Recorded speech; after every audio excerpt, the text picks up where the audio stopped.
آپ ایک ویڈیو سنیں مولوی عبدل قیوم وہابی کی، انشاءاللہ پھر اس پہ کلام کرتے ہیں۔ پہلا جو ہے وہ رحمت کا عشرہ ہے، دوسرا بخشش کا عشرہ ہے، تیسرا جو ہے وہ جہنم سے آزادی کا عشرہ ہے۔ تو یہ روایت بالکل غیر ثابت ہے، من گھڑت ہے، اس کا کوئی ثبوت نہیں ہے، اپنی طرف سے بنائی ہوئی یہ بات ہے۔ اللہ کے نبی صلی اللہ علیہ وسلم کا ایسا کوئی معاملہ، کوئی حدیث جو ہے وہ سند سے ثابت نہیں ہے۔ اب دیکھیں کس طرح یہ لوگ صرف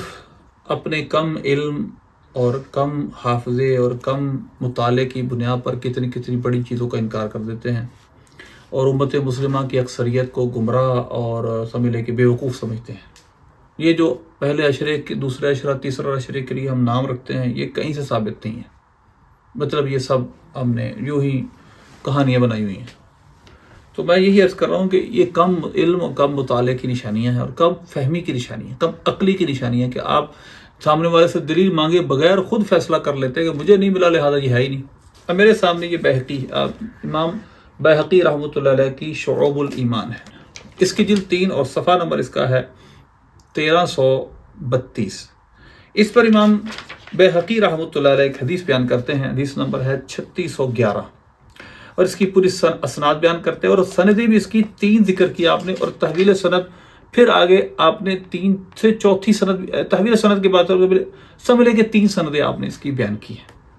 اور 3 سندیں بیان کرنے کے بعد آپ لکھتے ہیں حضرت سلمان فارسی رضی اللہ تعالیٰ عنہ سے حضرت سعید بن مسیب رضی اللہ عنہ روایت کرتے ہیں، نبی پاک صلی اللہ علیہ وسلم نے شعبان کے آخری دن خطبہ ارشاد فرمایا، اور تھوڑی طویل حدیث ہے۔ اس حدیث کے آخر میں یہ ہے، وَهُوَ الشَّهْرُ أَوَّلُهُ رَحْمَةٌ وَأَوْسَطُهُ مَغْفِرَةٌ وَآخِرُهُ عِتْقٌ مِّنَ النَّارِ۔ یہ وہ مہینہ ہے جس کا پہلا حصہ رحمت ہے، جس کا درمیانی حصہ مغفرت ہے، اور جس کا آخری حصہ جہنم سے آزادی کا ہے۔ یہ میرے سامنے امام بہقی کی شعب الایمان، انہوں نے اس حدیث کو بیان کیا ہے، اور پھر اس کے